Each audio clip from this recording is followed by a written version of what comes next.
Rotating equipment में friction को reduce करने के लिए और स्मूथ ऑपरेशन करने के लिए नॉर्मली बेरिंग का यूज किया जाता है। लेकिन क्या आपको पता है, बेरिंग यूज करने से पहले आपको लोकेशन में कितना लोड अप्लाई हो रहा है, कितना आपका उसका स्पीड है, आपका जो आरपीएम रहता है वो आरपीएम कितना रहता है और उसका एनवायरमेंट कंडीशन कैसे रहता है। आज के इस वीडियो में आपको दिखाऊंगा 14 टाइप के बेरिंग और उनका जो एप्लीकेशन रहता है, किस जगह पे एप्लीकेशन रहता है और कौन से टाइप बेरिंग को किस जगह पे यूज किया जाता है। तो चलिए जल्दी से इस वीडियो को शुरू करते हैं, जिसमें हम लोग जानेंगे बेरिंग के टाइप और उनके एप्लीकेशन के बारे में।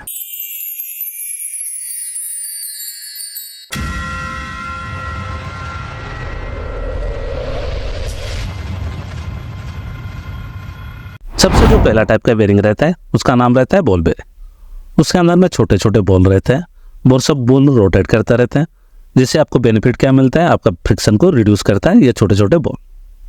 और इसका यूज कहाँ किया जाता है, इसका यूज किया जाता है जहाँ आपका मॉडरेट रेडियल लोड और थ्रस्ट लोड एक्टिव रहता है। उसके बाद जो दूसरा टाइप का बेरिंग रहता है वो रहता है रोलर बेरिंग। इसका यूज कहाँ किया जाता है, जहाँ आपका रेडियल और एक्सियल लोड दोनों गिर रहा है, और ये नॉर्मली यूज होता है आपका हैवी मशीनरी इक्विपमेंट और कन्वेयर सिस्टम में। उसके बाद जो तीसरा टाइप का बेरिंग रहता है उसका नाम है नीडल बेरिंग। इसमें बहुत सारे छोटे छोटे रूलर रहते हैं नीडल शेप के। ये कहाँ यूज किया जाता है, जहाँ आपका बहुत ही ज़्यादा छोटा रेडियल लोड रहता है, उस जगह में हम लोग इसको यूज कर सकते हैं। हैवी लोड की जगह के लिए इसको हम लोग यूज नहीं कर सकते। उसके बाद चौथा और सबसे ज़्यादा यूज होने वाला बेरिंग उसका नाम है स्फेरिकल रोलर बेरिंग। इसको कहाँ यूज किया जाता है, जहाँ आपका मिसअलाइनमेंट रहता है, उसके साथ साथ आपका हैवी रेडियल लोड और एक्सियल लोड अप्लाई होता है, उस जगह पर हम लोग इस बेरिंग को यूज कर सकते हैं। आपको सबसे ज़्यादा इंडस्ट्री में इसी टाइप का बेरिंग यूज किया जाता है, जहाँ पर आपका हैवी ड्यूटी मशीनरी रहता है उस जगह में कन्वेयर बेल्ट के जो पुली रहते हैं, हेड पुली, टेल पुली, नॉर्मली हर जो हैवी इक्विपमेंट रहते हैं उस जगह में हम लोग इस बेरिंग का यूज करते हैं। और सबसे ज़्यादा इंडस्ट्री में यूज होने वाला बेरिंग यही बेरिंग रहता है।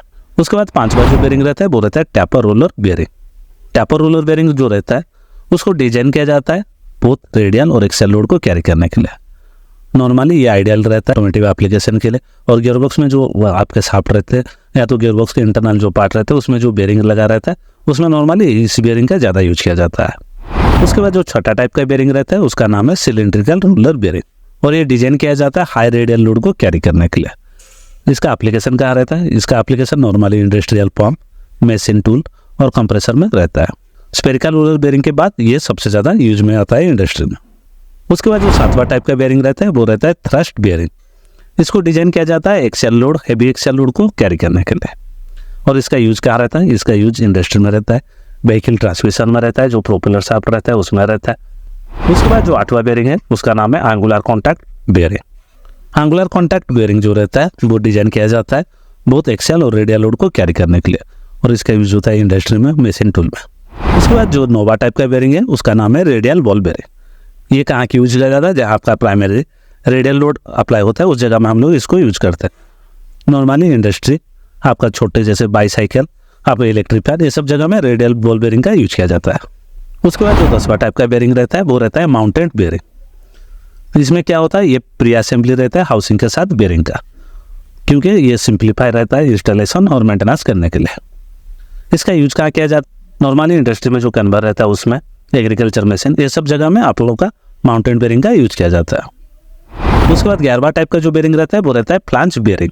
फ्लांज बेरिंग में क्या होता है, आपका बेरिंग का जो आउटर रेस रहता है उसमें एक फ्लांज रहता है, इजीली माउंटिंग करने के लिए इस टाइप का बेरिंग का यूज किया जाता है। और ये यूज कहाँ होता है, नॉर्मली प्रिंटिंग प्रेस और फूड प्रोसेसिंग मशीनरी में इस बेरिंग का यूज किया जाता है। उसके बाद 12वां टाइप का जो बेरिंग रहता है वो रहता है थ्रस्ट नीडल बेरिंग। नॉर्मली जहाँ पर एक्सियल लोड मिनिमम रहता है उस जगह में इस बेरिंग का यूज किया जाता है, और इसका एप्लीकेशन रहता है ऑटोमेटिक ट्रांसमिशन और स्टीयरिंग सिस्टम में इस टाइप का बेरिंग का ज़्यादा यूज होता है। उसके बाद जो 13वां टाइप का बेरिंग रहता है वो रहता है लीनियर बेरिंग। इस टाइप का बेरिंग कहाँ यूज किया जाता है, जहाँ लीनियर मोशन रहता है उसके साथ एक्सियल लोड अप्लाई होता है उस जगह में इस बेरिंग का यूज किया जाता है। इसका एप्लीकेशन कहाँ रहता है, इसका एप्लीकेशन रहता है सीएनसी मशीन, और लीनियर मोशन जहाँ भी रहता है जिस इक्विपमेंट में उस मशीन में इस टाइप का बेरिंग का यूज किया जाता है। उसके बाद जो 14वां टाइप का बेरिंग है उसका नाम है एयर बेरिंग। एयर बेरिंग में क्या होता है, उसमें एक थिन फिल्म का कंप्रेसर यूज किया जाता है फ्रिक्शन को रिड्यूस करने के लिए। और इस टाइप का बेरिंग कहाँ यूज किया जाता है, इस टाइप का बेरिंग यूज किया जाता है आपका सेमीकंडक्टर मैन्युफैक्चरिंग इंडस्ट्री और मशीन मेजरिंग इक्विपमेंट जहाँ बनता है उस इंडस्ट्री में इस टाइप का बेरिंग यूज किया जाता है। 15वां टाइप का जो बेरिंग रहता है उसका नाम रहता है मैग्नेटिक बेरिंग। मैग्नेटिक बेरिंग में क्या होता है, आपका इलेक्ट्रोमैग्नेटिक फोर्स का यूज किया जाता है रोटेटिंग शाफ्ट को सपोर्ट देने के लिए। और इस टाइप का बेरिंग का यूज किया जाता है जहाँ आपका हाई प्रिसिशन चाहिए, जैसे आपका टर्बोचार्ज, फ्लाई व्हील, ये सब जगह में मैग्नेटिक बेरिंग का यूज किया जाता है। उसके बाद 16वां टाइप का जो बेरिंग रहता है वो हाइड्रोडायनामिक बेरिंग। इसमें फ्लूइड फिल्म का यूज किया जाता है रोटेटिंग पार्ट में रिड्यूस करने के लिए फ्रिक्शन को। और इसका यूज कहाँ किया जाता है? हैवी मशीनरी इक्विपमेंट जैसे टरबाइन, जनरेटर, इस जगह में हाइड्रोडायनामिक बेरिंग का यूज किया जाता है। तो आज की इस वीडियो में हम लोगों ने जाना डिफरेंट टाइप के बेरिंग जो रहते हैं वो सब बेरिंग कहाँ कहाँ यूज होते हैं। आज के इस वीडियो में जो भी बेरिंग के टाइप के बताया हूँ वो नॉर्मली हम लोग के प्रैक्टिकली जो सब बेरिंग टाइप यूज होते हैं वो सब टाइप के बारे में बताया। ये आपके थ्योरेटिकल बुक के हिसाब से टाइप नहीं है। नॉर्मली जो सब बेरिंग मार्केट में यूज होते हैं, इंडस्ट्री में यूज होते हैं और वहाँ जो उसका एप्लीकेशन रहता है वो सब के बारे में बताया। अगर ये वीडियो आपको थोड़ा ही पसंद आए या तो आप लोगों ने इस वीडियो से कुछ भी ना सीखा या तो आगे आप इस तरह से वीडियो देखना चाहते हैं तो मेरे चैनल को लाइक और सब्सक्राइब करने के लिए मत भूलिए। तो आपके लाइक और सब्सक्राइब से ही मुझे एनर्जी मिलता है और अच्छे वीडियो बनाने के लिए और अच्छे टॉपिक ढूंढने के लिए।